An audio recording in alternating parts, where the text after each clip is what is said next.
Y ahora tenemos la presentación de la doctora Nair Lobatón Gudiel, quien es neumóloga pediatra y es nuestra especialista en tuberculosis pediátrica del hospital, ¿no? Entonces, sin más preámbulos, presentamos a la doctora Lobatón para que nos dé la charla sobre tuberculosis pediátrica, diagnóstico y tratamiento. Muy buenas tardes con todo el público presente. En esta oportunidad vamos a tocar un tema que abarca una población vulnerable, que es la tuberculosis pediátrica, el reto para el diagnóstico y el manejo. Bueno, el contenido el que vamos a tratar es el que ustedes pueden ver en la pantalla y voy a hacer en algunos puntos un poco más descriptiva para dar mejores precisiones. Usualmente, tanto en la atención primaria como en hospitales de tercer nivel como el nuestro, a diario nos vamos a enfrentar con diferentes casos y tipos de pacientes, desde pacientes ya extremadamente vulnerables como son neonatos, prematuros, preescolares, escolares o adolescentes. Entonces, primero voy a empezar con la presentación de dos casos clínicos. Tenemos un lactante varón de 10 meses que desde hace 3 meses presenta sibilancias recurrentes, tos húmeda persistente, y el niño actualmente tiene parámetros de peso-talla adecuado. Tiene el antecedente de tener un contacto intradomiciliario, que es el papá, con tuberculosis BK2 cruces y es drogosensible. Al niño, cuando se le hace el examen físico, se encuentra solamente roncantes en ambos campos pulmonares y ya tenía un estudio de PPD de 11 milímetros. ¿Este niño tendrá tuberculosis? En el segundo caso tenemos a una niña de 3 años que acude para evaluación directamente, viene para evaluación de contacto, porque vive con un hermano que tiene tuberculosis, BK1 cruz, que también es drogosensible.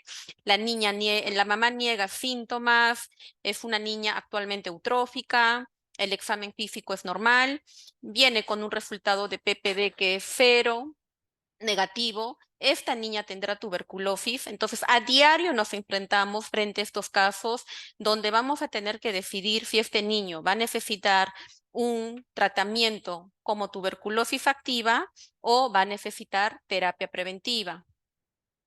Recordar que hasta la fecha, a nivel mundial, cada 3 minutos un niño muere de tuberculosis y la mayoría de estos niños que fallecen por esta enfermedad no fueron diagnosticados. A nivel mundial, aún tenemos una carga alta en nuestras tasas de incidencia de tuberculosis, a pesar que en los últimos 30 años hemos tenido una reducción casi a la mitad. A nivel nacional, sabemos que los departamentos con alta carga de tuberculosis lo representa la selva, la costa y más del 50% representado por Lima y Callao. Y de toda esta población que tiene tuberculosis, el 10% corresponde a la población pediátrica de 0 a 18 años y hasta un 30% lo representa la población menor de 12 años. Sabemos que durante la pandemia ha habido una disminución de de nuestra tasa de tuberculosis pediátrica, pero no porque no ha habido enfermedad, sino ya sabemos, digamos, los factores que han intervenido en esto para nuevamente tener un incremento en los últimos años.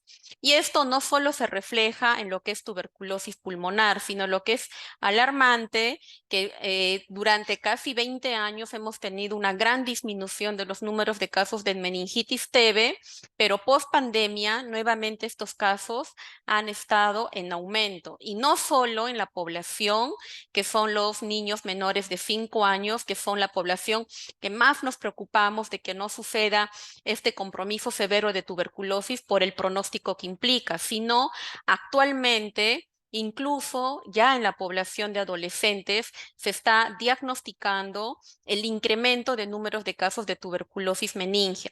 O sea, no solo hay que pensar este compromiso en los niños, sino también en nuestros adolescentes. En cuanto a la patogenia, La tuberculosis activa, para que ésta se dé como tal, va a empezar de lo que es la primoinfección tuberculosa. Y esta primoinfección tuberculosa es un estado, un estadio, un espectro de la enfermedad que es la más representativa en la población pediátrica. Para que un niño se infecte de tuberculosis y haga la enfermedad, casi siempre va a tener un caso índice que está representado por un familiar que es un familiar directo, en este caso más frecuentemente por la mamá, por los abuelos o por la tía materna, que son los que están más involucrados en el cuidado del niño. Sabemos que este niño, al estar en contacto con la mamá, el papá, que son bacilíferos, pues el bacilo va a llegar primero al alveolo, donde primero van a interactuar nuestras células, nuestra respuesta innata, donde está representada por los macrófagos alveolares, algunos linfocitos, las células dendríticas, y en este proceso, pues va a generar daño alveolar, que si este daño es contenido, pues él va a terminar formando una neumonitis o un chancro primario o un nódulo que finalmente puede terminar por calcificarse, convirtiéndose en el nódulo de Gón. Sin embargo, dependiendo de la edad y de la comorbilidad del niño, este nódulo puede seguir progresando, creciendo, replicándose más bacilos y ya produciendo mayor compromiso adyacente y ya enfermedad. De este nódulo de Gón, el bacilo va a seguir su recorrido por los vasos linfáticos, produciendo lo que es la linfangitis pulmonar, para terminar y drenar su contenido hacia los ganglios intratorácicos, mediastinales, iliares, produciendo lo que es una adenitis TB. A toda esta triada característica que es del la neumonitis, la linfangitis más la adenitis se le conoce como el complejo primario de Gón, que, como les digo, es algo muy representativo y casi exclusivo de la población pediátrica. En cuanto a la fisiopatología de la tuberculosis en la edad pediátrica, vamos a saber que esto es un espectro de enfermedad. No es que el niño se infecta y de frente va a ser una tuberculosis severa, en algunos casos dependiendo de la edad, ¿no? Cuando el niño se expone, como hemos mencionado en la anterior lámina, y este niño, dependiendo de la edad, llega a infectarse, gracias a la respuesta inmune innata o a nuestra respuesta inmune adquirida, al equilibrio que hay en estas dos respuestas inmunes, a la edad del paciente, el niño puede eliminar al 100% la infección y en algunos casos no va a dejar ni siquiera una huella inmunológica, como en algunos casos podría dejar una huella inmunológica como es el PPD positivo o el test de IGRA positivo, pero en un grupo de estos niños esta infección va a quedar latente, van a quedar bacilos que se van a quedar, por así decirlo, dormidos, ¿no? Y que van a estar englobados dentro de un granuloma que podría verse algún signo como de calcificación, nódulos muy pequeñitos en lo que es la región iliar o incluso probablemente en el parénquima, y que esta situación, en la cual le vamos a conocer como infección TB latente, sí va a tener expresión inmunológica en la mayoría de los casos, pero sabemos que esta expresión inmunológica y este estadio de infección TB latente no contagia, tiene pruebas microbiológicas negativas y el niño no tiene síntomas de enfermedad.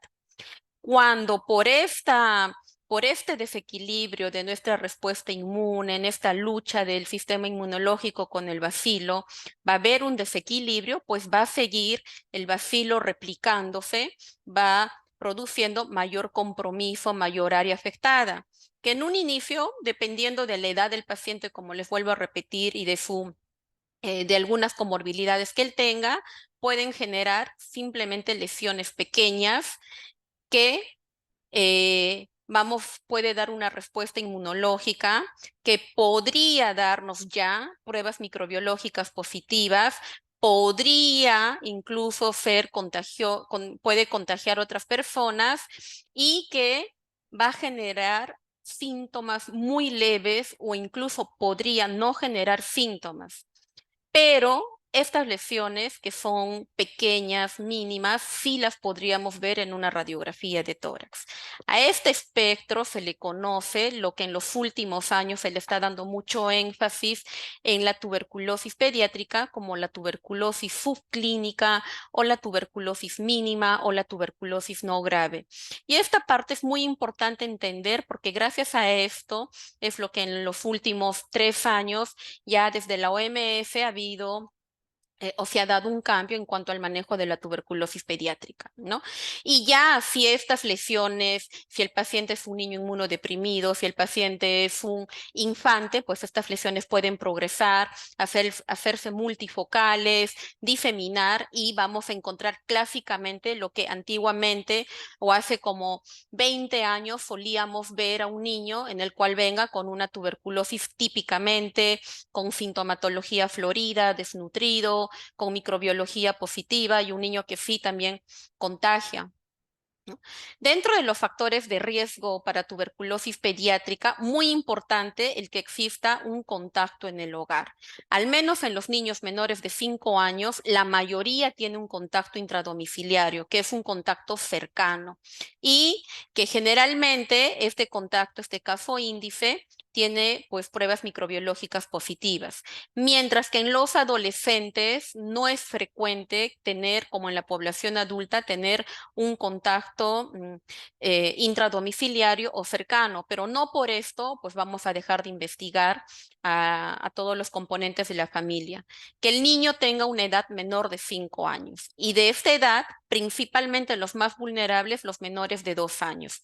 Que el niño tenga coinfección con VIH u otros estados de inmunosupresión, que el niño tenga desnutrición severa, que este niño haya pasado por un proceso de migración, como lo hemos visto en la población venezolana en los últimos 5 años o más de 5 años que han pasado por este proceso, que el niño tenemos actualmente en nuestra población aún altos porcentajes que viven en hacinamiento y que pues son familias que viven con un nivel socioeconómico bajo, ¿no?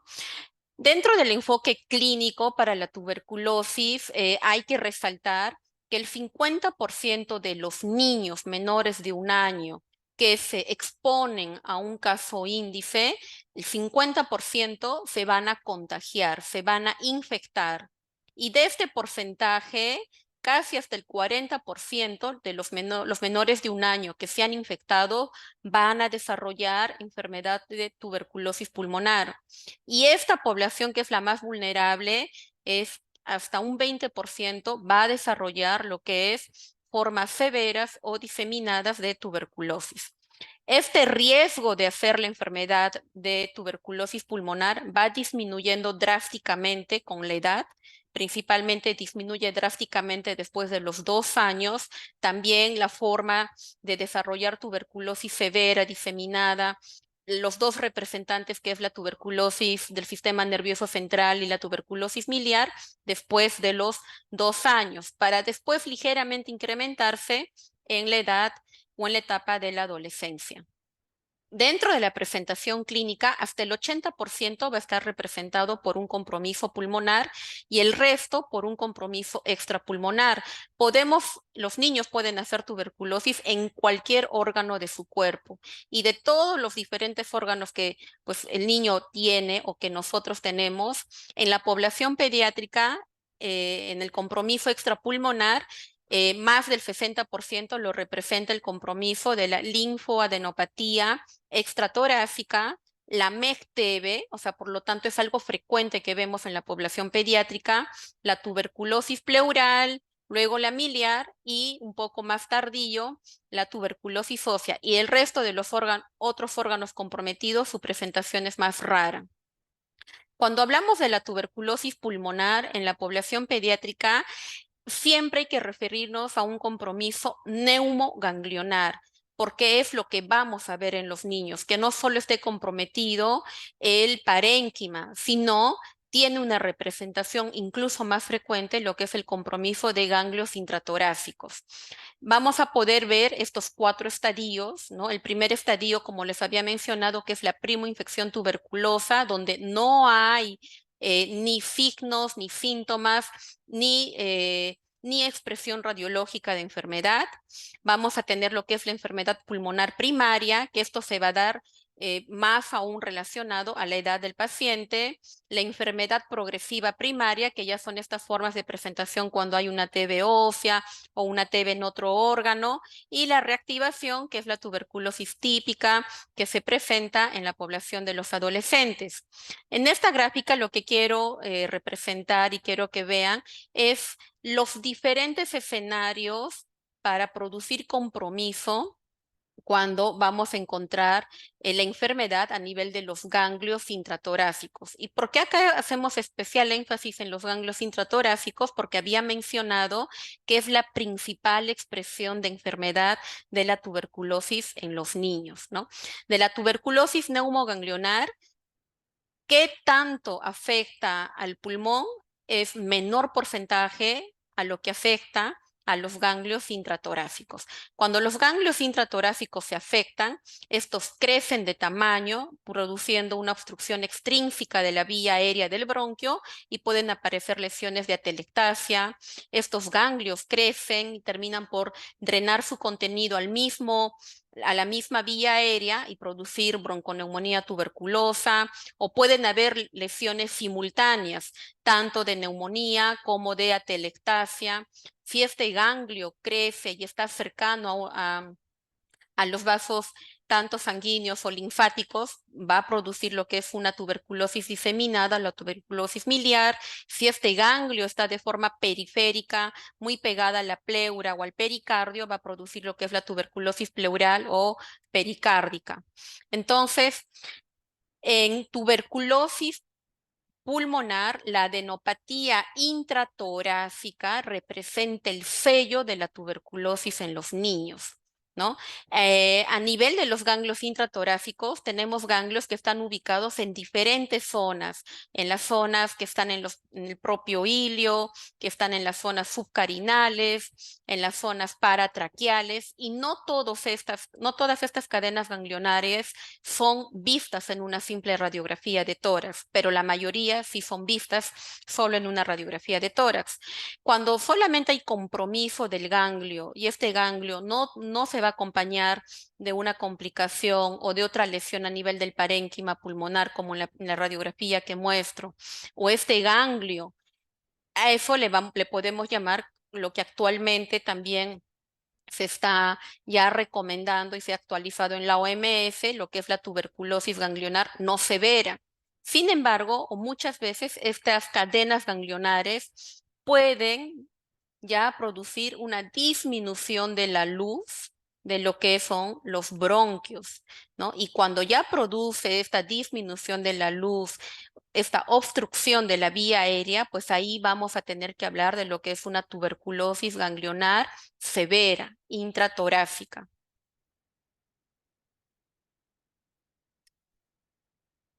¿no? Como lo que están viendo en las gráficas.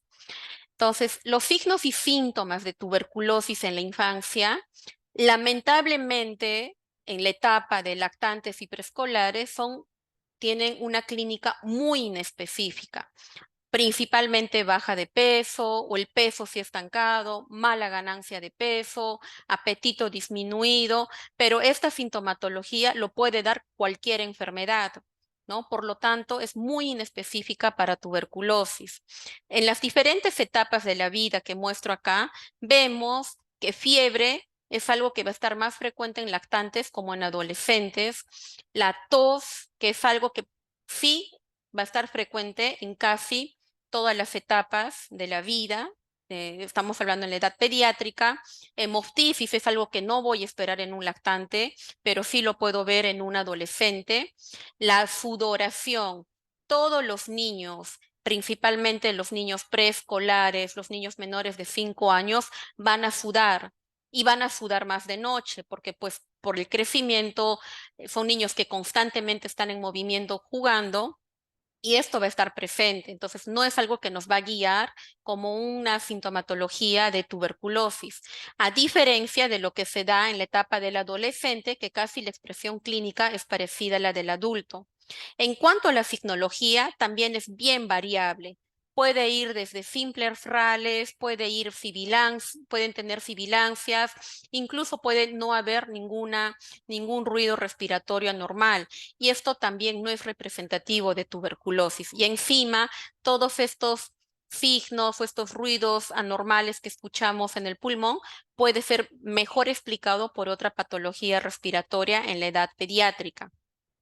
Sí es frecuente que cuando encontramos síntomas respiratorios y extrapulmonares, pensemos en un contexto claro y en un infante pensemos más en tuberculosis, ¿no? Por lo tanto, un examen clínico normal no descarta de tuberculosis, más aún un examen clínico normal de tórax. Les había mencionado que la tos es un signo, un síntoma que sí está frecuente en tanto en los lactantes, en los preescolares como en los adolescentes. Pero también sabemos que los preescolares se resfrían a cada rato, paran casi todo el año con siquiera un resfrío cada mes y medio y otros incluso cuando van a guarderías con 2 resfríos por mes. Por lo tanto, casi siempre van a estar con tos. Entonces, y no por eso algunas veces vamos a tener que estar considerando los sintomáticos respiratorios y haciéndoles pruebas microbiológicas para tuberculosis. En este estudio, donde analizan la tos como valor clínico para tuberculosis, destacan los 3 tipos principales y frecuentes de tos en la edad pediátrica, que es la tos aguda, que tiene un pico que dura pocos días para prontamente, a lo largo de los siguientes días, hasta la semana, estar en disminución.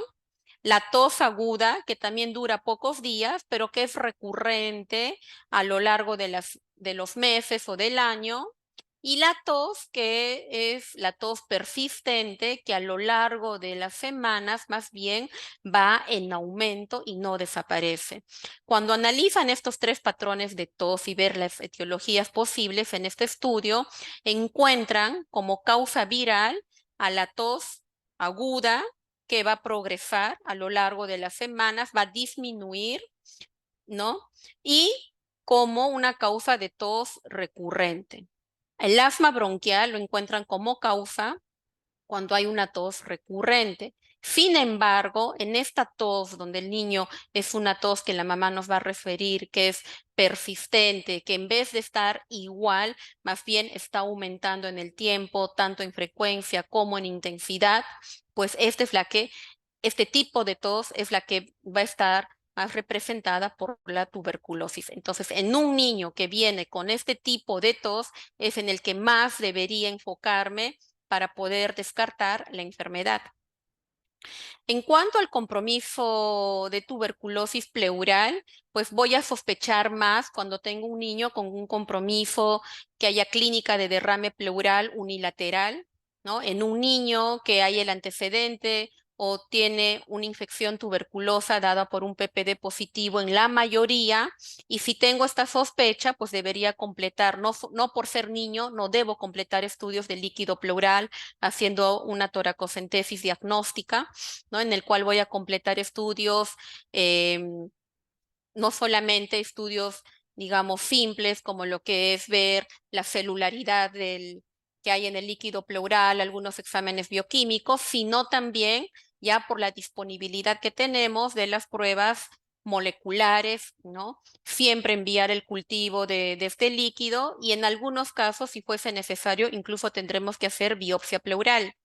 Cuando tenemos un compromiso de derrame pleural que es unilateral, en el cual no estamos viendo mayor afectación del parénquima pulmonar, le vamos a llamar como una tuberculosis pleural simple. Sin embargo, si tenemos un compromiso en el cual no solo está comprometido la pleura, sino vemos que hay compromiso del parénquima, incluso acá podría haber la presencia de una cavidad, ya no estamos hablando de una tuberculosis pleural simple, sino de una tuberculosis pleural severa, ¿no? Habíamos mencionado que en la presentación de tuberculosis extratorácica, la más frecuente es el compromiso de la linfoadenopatía tuberculosa. Esta se va a dar por diseminación hematógena. La mayoría son niños inmunocompetentes, la mayoría va a tener un PPD positivo y se va a localizar la lesión de los ganglios principalmente a nivel cervical.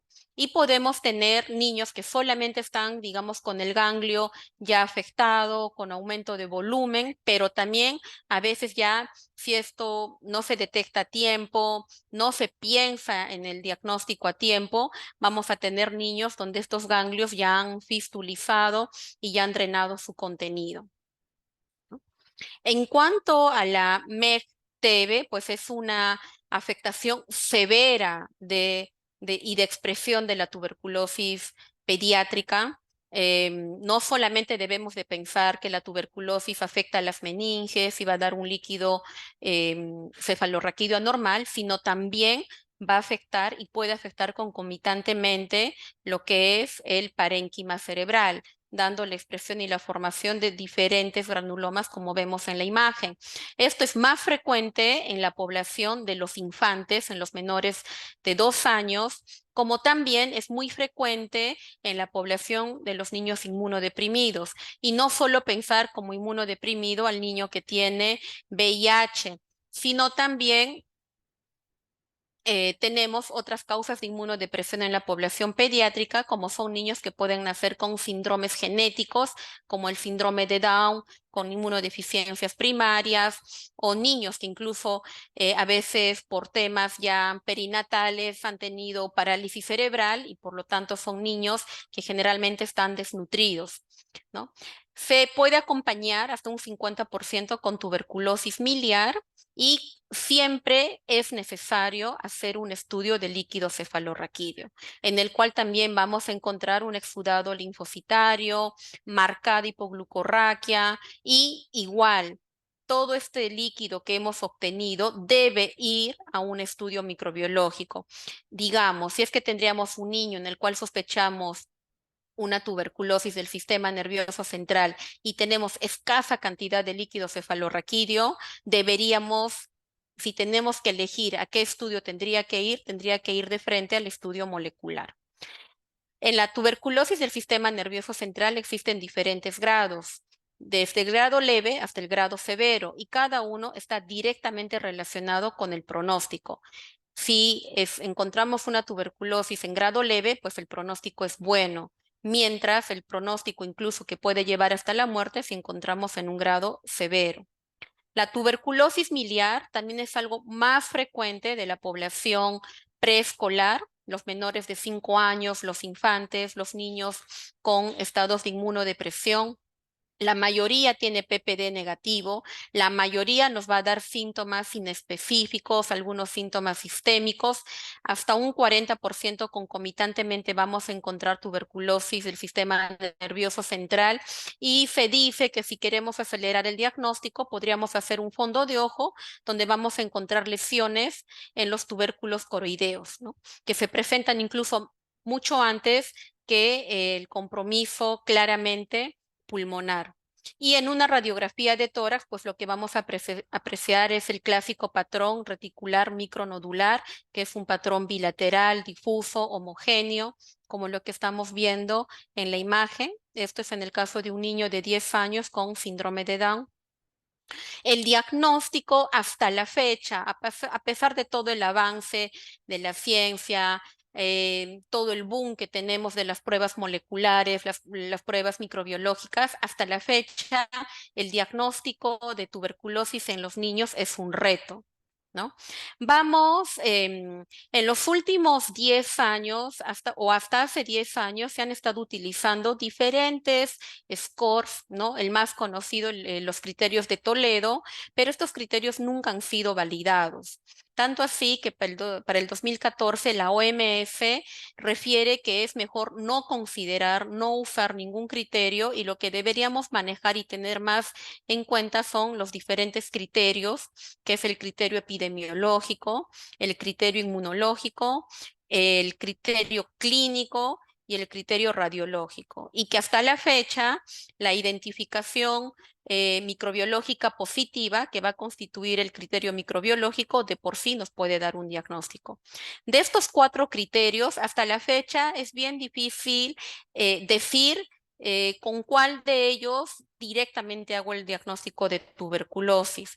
Pero de estos 4 criterios, lo que no deberíamos dejar de estudiar o de tener, porque son criterios que le dan mucho poder para nuestro diagnóstico, es el compromiso clínico radiológico, ¿no? Y de todos estos, incluso, porque si hablamos de una tuberculosis mínima, podríamos juntar el 1 o el 2 o el 3, pero sí lo que no debería de faltar es el criterio radiológico. Por lo tanto, para nuestro estudio, para hacer un enfoque diagnóstico de tuberculosis en niño, la radiografía de tórax es un pilar importante en el screening de esta enfermedad. Cuando vamos a evaluar, hacer todo nuestro argot clínico, exámenes auxiliares, la evaluación radiológica, finalmente tenemos que llegar a alguna de estas categorías diagnósticas. El niño solamente se ha expuesto a tuberculosis, solamente es un contacto, por lo tanto, va a corresponder un manejo. El niño se ha infectado, está con infección TB latente, va a corresponder también a un manejo, que el 1 y el 2 actualmente y en nuestra norma técnica, pues el manejo que va a corresponder es a lo que es la terapia preventiva para tuberculosis. O con todos los estudios clínicos, radiológicos, microbiológicos, epidemiológicos, inmunológicos que hemos hecho, el niño finalmente tiene enfermedad tuberculosa o tuberculosis activa, ¿no? El cual va ya a necesitar un tratamiento específico de la enfermedad. O es que al niño ya lo encontramos con una secuela de tuberculosis, ¿no? Que en pediatría es lo menos frecuente comparado con lo que se ve en los adultos. Entonces, los casos que les he presentado al inicio, el primer caso corresponde a un niño con tuberculosis activa, mientras el segundo caso corresponde a un niño que ha sido contacto TB. Entonces, casi siempre nos vamos a enfrentar a estas dos situaciones porque tenemos que decidir, el niño solamente está infectado o el niño ya está enfermo, solamente necesita que dé terapia preventiva o necesita que dé un tratamiento completo. Entonces, la infección TB latente, para que yo llegue a este diagnóstico en un niño en el cual estoy estudiando, está dentro de un estudio para tuberculosis, pues debo de tener em, estas, estos dos requisitos, que el niño no tenga evidencia clínica ni radiológica de tuberculosis activa, más la presencia de una prueba inmunológica, sea un PPD positivo, sea un IGRA positivo o lo que actualmente, desde el 2024, la OMS ya nos está hablando de los skin test para tuberculosis, que es como un IGRA cutáneo, ¿no? En cuanto a la prueba del PPD, sabemos que esta prueba es el mejor indicador de infección TB, al menos en nuestro medio. Más adelante vamos a dar algunas peculiaridades. No voy a ahondar más porque es algo que ya se ha hablado a lo largo del curso. Y esta tabla sí la considero muy importante porque son algunas cosas estrictamente en la población pediátrica que debemos de tomar en cuenta para decidir qué es lo que vamos a realizar si tendríamos las 3 pruebas a nuestra disposición, ¿no? Entonces, y estoy poniendo en el medio la nueva recomendación, lo nuevo que la OMS ha indicado como parte del estudio de infección TB latente en niños desde el 2024, que son los skin test. Al hacer esta comparación, vemos, si bien es cierto, el IGRA es una prueba que al igual que el PPD no distingue infección de enfermedad y que en el IGRA pues no vamos a tener reacción cruzada con otras micobacterias, no vamos a tener una reacción cruzada con el BCG, es una prueba que tiene una alta especificidad, ¿no? Pero es una prueba de alto costo. Y lo otro, que es una prueba que no lo vamos a poder usar en una población menor de 2 años hasta la fecha, incluso con los IGRAs que tenemos de cuarta generación o hasta los que se están desarrollando de quinta generación, hasta ahora no han demostrado ser útil en esta población porque su tasa de resultados indeterminados es alto. Mientras que el PPD sí es una prueba que es de bajo costo, es una prueba que es fácil de realizar, es una prueba que está disponible en la parte, en los centros de primer nivel, de tercer nivel, y es una prueba que es útil en una población vulnerable que es la edad menor de 2 años. Se habla mucho del PPD y la BCG, pero que el niño ya se vacunó y que esto me va a dar una reacción cruzada. En literatura mundial, el valor de referencia o la edad de referencia en el cual no deberíamos dudar de este PPD es de el año de edad. Un niño que al año de edad tiene un PPD positivo que es de 10 milímetros, no le debería de echar la culpa a la BCG. En varios estudios realizados en nuestro país que manejamos alta carga de tuberculosis, desde hace, yo les diría como 30 años al menos, la edad donde se ha visto que el valor del PPD que está más representado por la infección TB, incluso bajar más este corte ya no del año, sino desde los 6 meses. Y en la práctica es una prueba para estudio de tuberculosis latente que sí nos ayuda y no solo desde el año de edad, sino le damos más importancia desde los 6 meses de edad. Para el diagnóstico de tuberculosis activa, ya hemos hablado y le hemos dado un buen tiempo a todo lo que es el enfoque clínico. Este ya vendría a ser un resumen. Entonces, vamos a sospechar si un niño tiene una tos más de 2 semanas, fiebre más de 7 días, que no tenga una causa explicable, no está ganando de peso, no está creciendo bien, que tenga una neumonía con cavitación, que tenga francamente un compromiso de adenopatía iliar, que tenga un derrame pleural unilateral sin neumonía, que haya compromiso del estado del sensorio, y esto ya que sea un compromiso mayor a 2 semanas, deberíamos sospechar clínicamente en tuberculosis. En cuanto al diagnóstico radiológico, vamos a tener algunos patrones característicos que con solo ver la radiografía deberíamos sospechar en tuberculosis. En primer lugar está el compromiso de la adenopatía torácica, ¿no? Y este compromiso en los niños clásicamente va a dar lo que es el signo de la dona, que esquemáticamente está representado por estas estructuras anatómicas vasculares, y la parte patológica, los ganglios mediastinales patológicos, y que esta misma toma de radiografía es lo que se corrobora en una tomografía. Entonces es un signo que siempre que lo tengamos, claro, en el contexto clínico que estemos estudiando un niño por tuberculosis o haga sospecha, deberíamos de pensar en tuberculosis de ganglios intratorácicos, ¿no? El otro patrón radiológico característico que nos hace pensar en tuberculosis es el derrame pleural. Y más aún si es un derrame pleural unilateral, simple, en el cual no hay compromiso pulmonar. Porque también recordemos que justamente en la población pediátrica menor de 5 años hay una patología que es mucho más frecuente, que son las neumonías adquiridas en la comunidad bacterianas complicadas con derrame pleural, y que vamos a tener el compromiso tanto del derrame pleural como el compromiso parenquimal. Y probablemente si yo veo una placa es lo primero que voy a pensar, pero en esta placa donde no hay compromiso de parénquima, pues lo primero que debería pensar es en tuberculosis. El otro patrón característico radiográfico es la tuberculosis miliar, como habíamos hablado. El otro patrón característico radiográfico que está presente, aunque no sea frecuente, pero es algo que lo podemos ver desde la etapa de los lactantes, los preescolares, escolares y más frecuente en la etapa de los adolescentes, es la enfermedad cavitaria. Ya los otros tipos de compromisos radiográficos, como es el de la consolidación, infiltrados intersticiales, es algo que característicamente no nos va a hacer pensar en tuberculosis probablemente, porque como les digo, esto puede ser explicado por una neumonía bacteriana tal vez que está haciendo necrosis, al igual que esta, ¿no?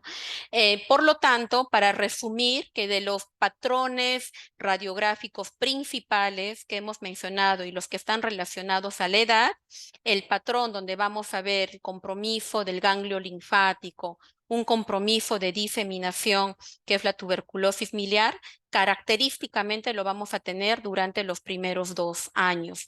Y estos dos patrones también son los que se van a dar en los niños con inmunodepresión.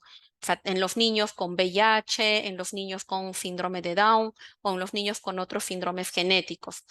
El patrón en el que va a ir con derrame pleural ya lo podemos tener presente desde los 4 años. Casi siempre, a veces se suele pensar que derrame pleural por TB solo lo vamos a ver en los adolescentes, pero no es así. Y el patrón característico del adulto, el que va más con extenso compromiso parenquimal, con cavitaciones, pues lo vamos a ver en la edad pediátrica incluso desde cerca de los 8 años. ¿Por qué he estado a lo largo de la charla, he estado mencionando en las radiografías que esta es una tuberculosis severa, esta no es severa?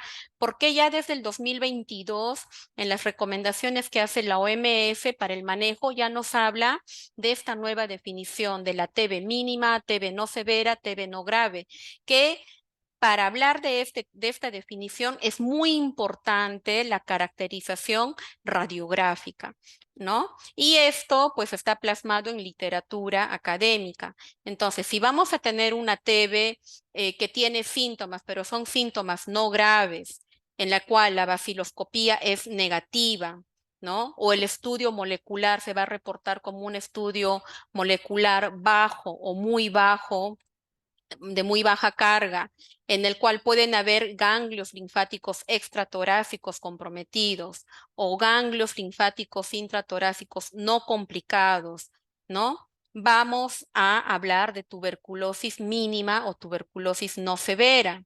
Si vamos a tener una forma de enfermedad de tuberculosis pulmonar no severa, cuando vamos a tener patrones donde no hay cavitación, un compromiso que está confinado solamente a un lóbulo y ni siquiera que abarca todo el lóbulo pulmonar, que no haya un patrón miliar o que el derrame pleural sea simple, ¿no? Que no esté con empiema, vamos a hablar de una tuberculosis no severa, no grave o mínima.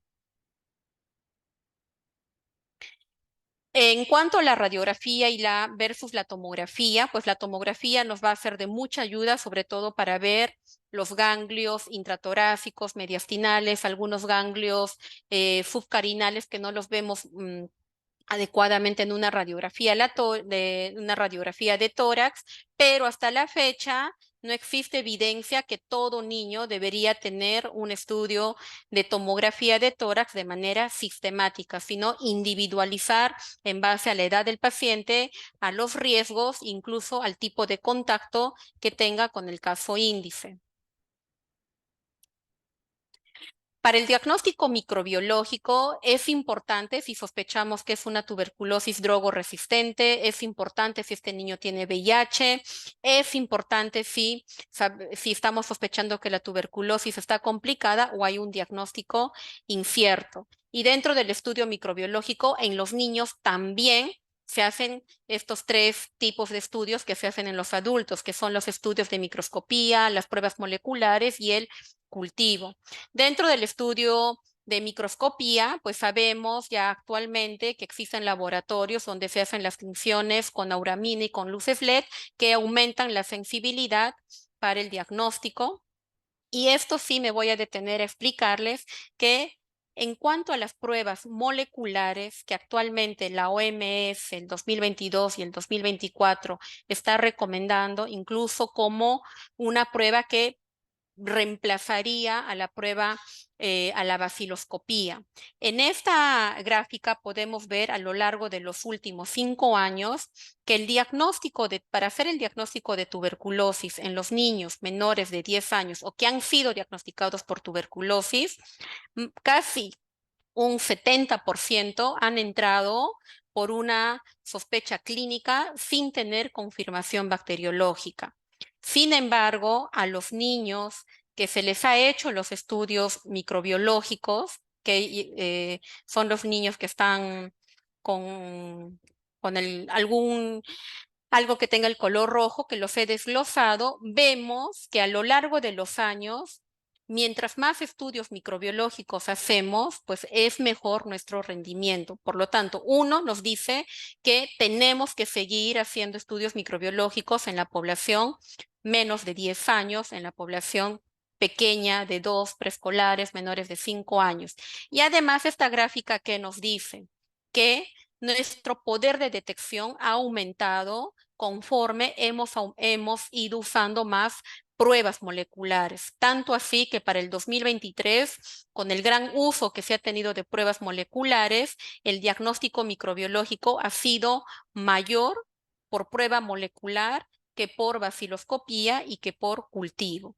Por lo tanto, la prueba molecular debe ser usada en vez de una baciloscopía porque es más sensible. En cuanto al cultivo, a pesar de todo este poder de detección que tiene las pruebas moleculares, aún constituye el gol estándar para el diagnóstico microbiológico. La OMS también ha validado desde el año 2022 y ha recomendado las diferentes muestras que tenemos para tomar en la población pediátrica y hacer todos los estudios microbiológicos, desde lo que son muestras respiratorias de esputo espontáneo, inducido, muestras como el aspirado gástrico, aspirado nasofaringeo, y en los últimos años una gran importancia que se le está dando a lo que son las muestras en heces, que incluso parecen ser, su poder de sensibilidad parece ser igual al realizar un aspirado gástrico, ¿no? Siempre también hay la pregunta, ¿qué es mejor? ¿Hago un aspirado gástrico o hago un esputo inducido?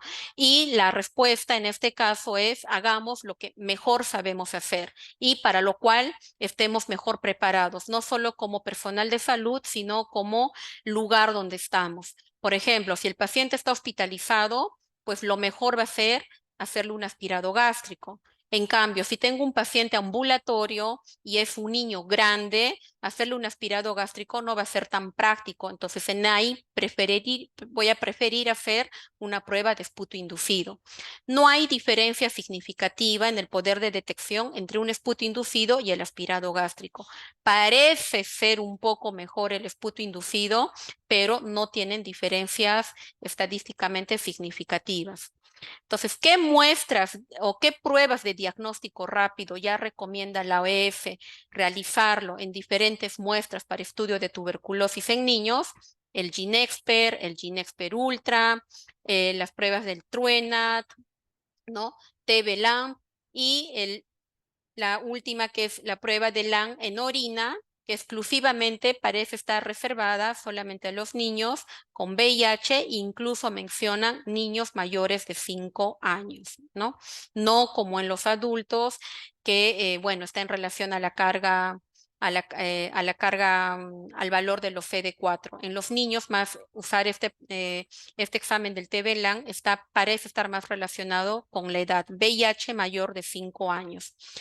La OMS el 2022 nos vuelve a repetir, y también en su última publicación de estudios microbiológicos del 2024, que en los niños con signos y síntomas de TB pulmonar, el GeneXpert Ultra debería ser usado como el test inicial para el diagnóstico o para diagnóstico y detección de tuberculosis pulmonar, ¿no? Y acá mostramos los rangos de sensibilidad y especificidad en las diferentes muestras cuando usamos GeneXpert o GeneXpert Ultra. En cuanto al tratamiento, para yo poder decidir qué tratamiento le voy a dar a este paciente, va a importar mucho la carga bacilar. Y para la carga bacilar, otra vez más, tengo que hacer estudios microbiológicos, ¿no? Los estudios microbiológicos, como ustedes ya han visto, ya sea una muestra de aspirado gástrico, de esputo inducido o incluso de heces, no son estudios complejos, mínimamente invasivos, que no generan mayores efectos colaterales. Y me importa saber cuál es la posibilidad de TB drogo-resistente. Por lo tanto, aquí va a entrar los antecedentes del caso índice y también que tenga que hacer estudios microbiológicos. Y siempre en la población pediátrica va a ser muy importante ajustar las dosis por kilo peso corporal, ¿no?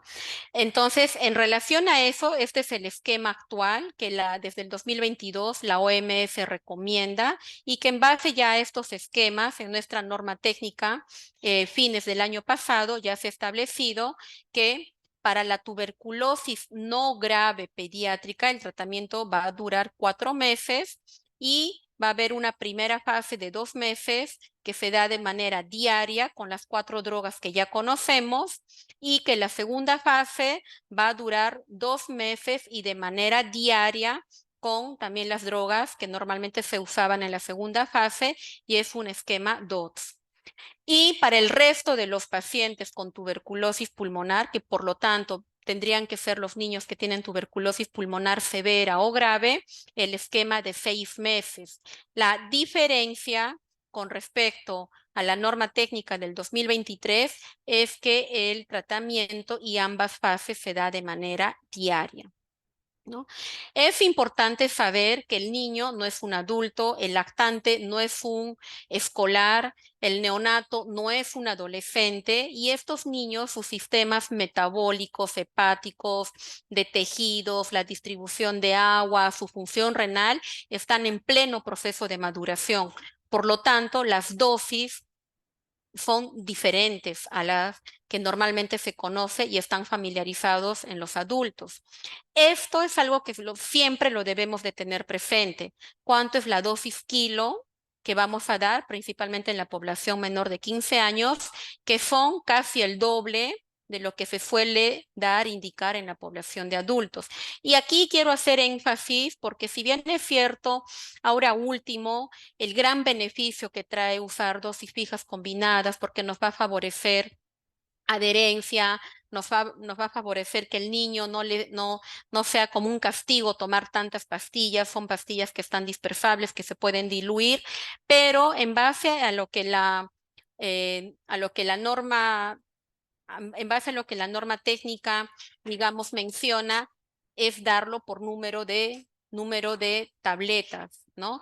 Sin embargo, muchas veces nosotros en la consulta, y a ustedes también les recomiendo, si es posible o casi siempre verificar si eso va a cumplir lo que es la dosis por kilo peso, ¿no? Porque muchas veces si no cumplimos con que este número de tabletas va a tener el rango de la dosis kilo peso, sí puede significar que la respuesta al tratamiento no sea adecuada, ¿no? En cuanto a la tuberculosis extrapulmonar, especial referencia a las tuberculosis que son severas, como la tuberculosis meningia, osteoarticular, congénita, miliar, donde el tratamiento pues va a durar un año y tanto la primera como la segunda fase son diarias, ¿no? Como también lo menciona en nuestra norma técnica. En cuanto al tratamiento de la infección TB latente, desde el 2018 la OMS y desde para el 2023, nuestra norma técnica también ya ha considerado diferentes esquemas de tratamiento, ¿no? No solo para TB sensible, pero también para TB drogo resistente, ya sea resistente a isoniazida y drogo resistente, multidrogo resistente, ¿no?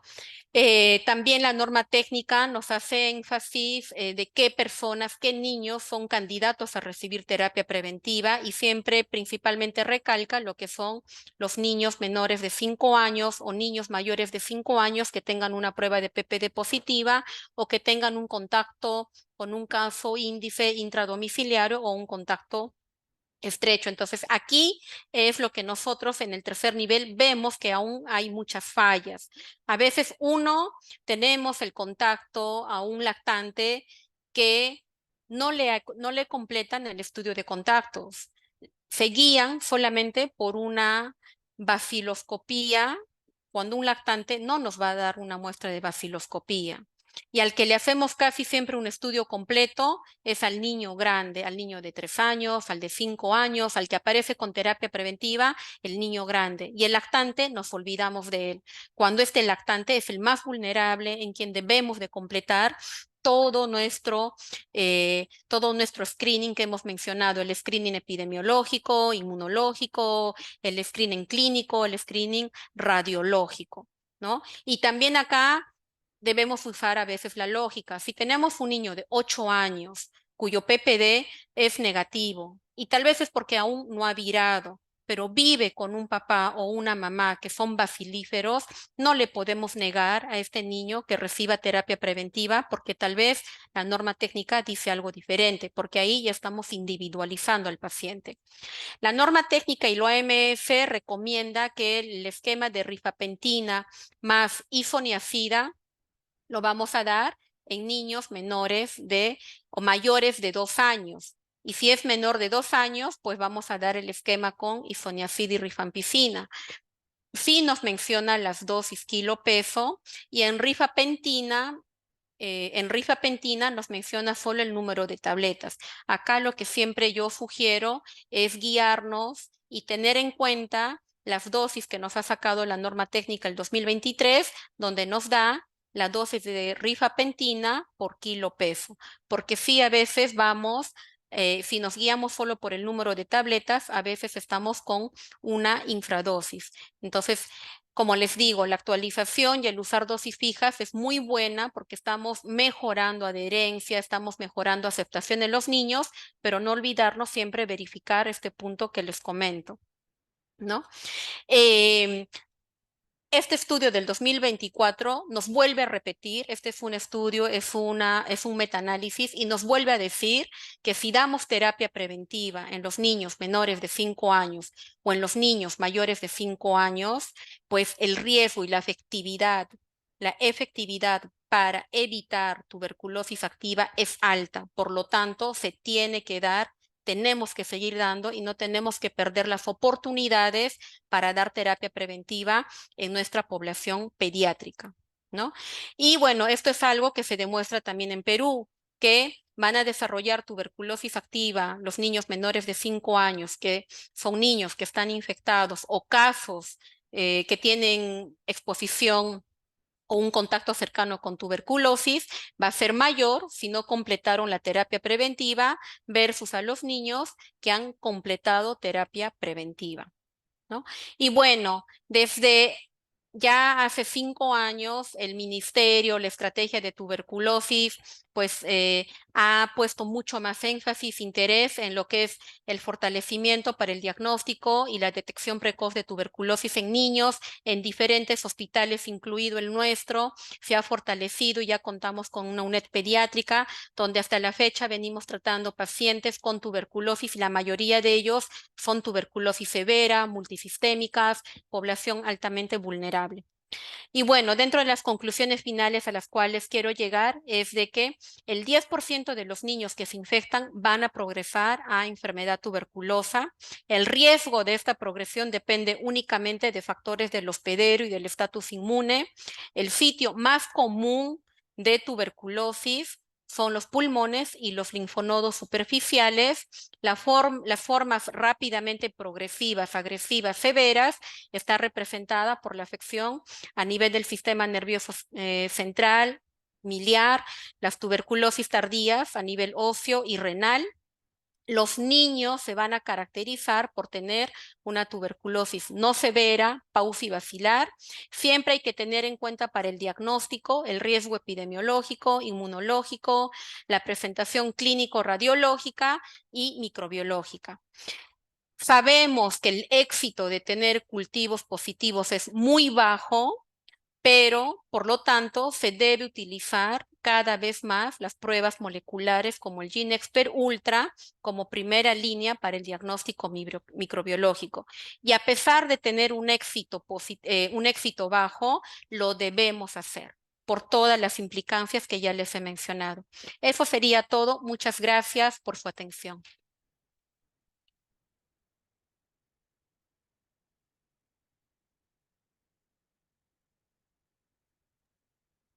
Gracias, doctora Lobatón. Muy bonita su presentación. Me gustó. Bastante didáctica. Sí, pues, ¿no? Yo creo que en niños tenemos una brecha en lo que es diagnóstico, ¿no? Yo creo que felizmente ahora último se ha fortalecido un poco la accesibilidad al GeneSper que tuvimos un tiempo que no teníamos, ¿no?